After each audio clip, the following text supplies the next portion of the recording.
నమస్తే, welcome to Suman TV. నేను మీ దివ్యశ్రీ. లేపాక్షి మండలం కంచి సముద్రం పంచాయతీలో గుంతలతో రోడ్లు దెబ్బతిన్నడంతో సిపిఐ నాయకులు నిరసన వ్యక్తం చేశారు. సిపిఐ జిల్లా నాయకుడు టి శివప్ప వెంటనే రోడ్లను మరమ్మతు చేయాలని డిమాండ్ చేశారు. రోడ్ల దుస్థితితో ప్రమాదాలు పెరుగుతున్నాయని పేర్కొంటూ గుంతలను పూడ్చి కొత్త రోడ్లు నిర్మాణంతో పాటు డ్రైనేజ్ ఏర్పాటు చేయాలని కోరారు. లేని పక్షంలో ఆర్ఎండ్బి కార్యాలయం వద్ద ఆందోళనలు చేపడతామని హెచ్చరించారు. చాలా ఇబ్బందులు పడతా ఉన్నా అధికారులు మాత్రం ఏమాత్రం పట్టించుకోవడంలా. ఈరోజు ఈ రోడ్డు లేపాక్షి కర్ణాటక సరిహద్దు నుంచి అనేక గ్రామాల నుంచి అనేక భక్తులు అనేక సంఖ్యలో వస్తూ ఉంటాయి.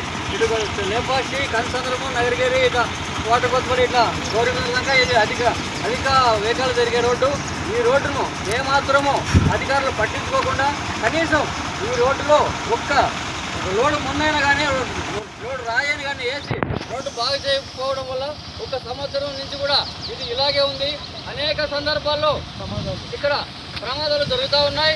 కొంతమంది కూడా చాలామంది గాయపడి హాస్పిటల్ కూడా పోవడం జరిగింది. అయినా కూడా అధికారులు ఎందుకు పట్టించుకోవడం లేదు? ఈ సమస్యను వెంటనే సంబంధిత అధికారులు వెంటనే స్పందించి వెంటనే రోడ్డు వెడల్పుతో భాగంగా ఇక్కడ రోడ్డు ఏర్పాటు చేసి ఇక్కడ డ్రైనేజ్ కూడా ఏర్పాటు చేయాలని చెప్పేసి సంబంధిత అధికారులు ఈ సందర్భంగా సిపిఐగా డిమాండ్ చేస్తూ ఉన్నా.